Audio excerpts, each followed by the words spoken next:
Curtin Radio.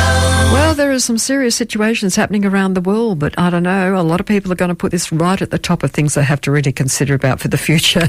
This is a scary thought, and I read recently where a Perth resident went to get his morning coffee. He was shocked to be told that the cost had increased to $10.20. Joining us now to explain this and probably, hopefully, put us at ease a little bit, we have Grady Wulff. He is the representative for Grafa, business commentator. Grady, good afternoon. Good afternoon to you, Jenny. It's a very big priority on all of our lists at the moment. The coffee price that we're seeing almost double is a very scary thought. It is an incredibly scary thought. I mean, look who it's going to affect. I think 90% of the population, quite frankly. Absolutely. It's going to affect everyone, and there's a number of reasons why at the moment. We've got climate change causing frost on a lot of the crops in Brazil. Then we've got COVID-19 infection rates surging in Papua New Guinea, which is a huge exporter of coffee to Australia. Then market uncertainty in Ethiopia on the brink of civil war. And then to top it all off, you have global supply chain issues, increasing shipping and freight costs. So It's a perfect storm. Well, you know, I'll get to the point with you in a very short while as to who this is going, apart from the person that wants their coffee morning and afternoon, but for the business owners as well. But first of all, the role of Grafa, or is it Grafa? Grafa. Grafa. Tell us what it, in fact, you are doing there. We're doing insights into the market, so we do data analysis and kind of make it easy to understand finance. And it's about presenting finance in a way for everyone to understand, being on top of all the market movements and just keeping an eye on the stocks that are moving and shaking every day. I'm very pleased that you're doing that because it does get a little bit overwhelming sometimes. When you hear a financial report, yes, good on you. Thank you for that. Well, let's get down to the nitty-gritty of this. Like I say, somebody mentioned on social media here in WA that they went for coffee next door to their business, $10.20 for a coffee. Now, that is just very, very frightening. It's gone up 84%, the coffee bean, hasn't it? It has indeed. Last year it started at about $1.21 US per pound in February, and it rose all the way up to $2.52 US dollars a pound in December. Right now, today it sits at around $2.34 US dollars a pound. So it still has risen about 86% year to date. Okay, well, let's look at the source of the coffee bean. Is it just Brazil, or do we have other areas? No, we definitely have other areas. So we have Papua New Guinea, which is facing a surging COVID-19 infection rate. So that's causing an issue with the export to Australia. Then we have market uncertainty. So Ethiopia is on the brink of civil war, and so that's causing an issue with exports from there as well. And then we have supply chain disruptions, like in many industries at the moment, due to COVID.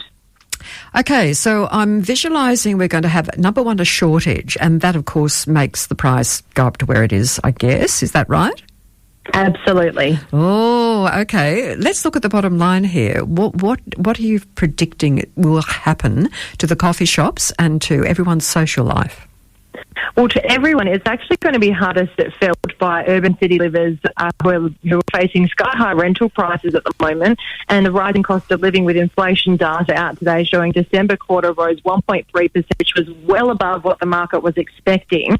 And so first home buyers are going to be hit even harder with this at the moment. So the median house price is currently $1 million for Aussies needing to save, and so it's just pushing back that in the future even further. Okay, what are you suggesting that the price of coffee will increase to, and when is it going to hit, or has it already? They're saying it's already hit now, and it's going to sit around this rate for the next 3 years. But lucky for the big suppliers like Starbucks, they're saying that they're not going to increase their prices at all because they have 14-month supply. So we're most likely to see this from the local coffee shop down the road, who unfortunately aren't as lucky as Starbucks and don't have the 14-month supply at hand. We don't have to be sort of, an academic to work out that if you look at, let's just assume that this particular price somebody mentioned is the common price. It's going to be $10 just over for a coffee.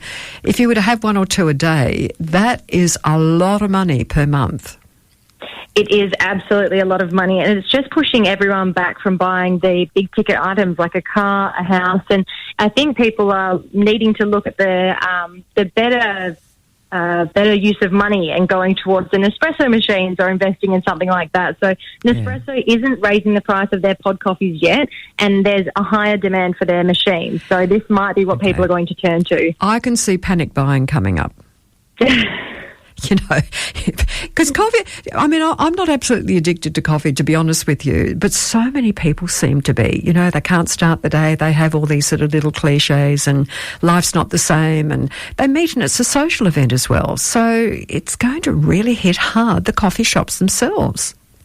It absolutely will. We're going to have a lot more people looking for the best price of coffee, not just the best price of almond milk or oat milk. So I know for a little while there, those are the luxuries that were driving the coffee prices up. It's actually the coffee beans themselves now that are driving the coffees up. So forget those luxuries of the almond milk and oat milk. It's actually the coffee beans you have to worry about now.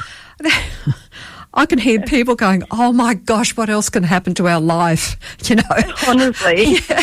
I mean, okay, let's just say that we grew up having cups of tea more so than coffee. We grew up with instant coffee if you ever wanted one. They're pretty horrible.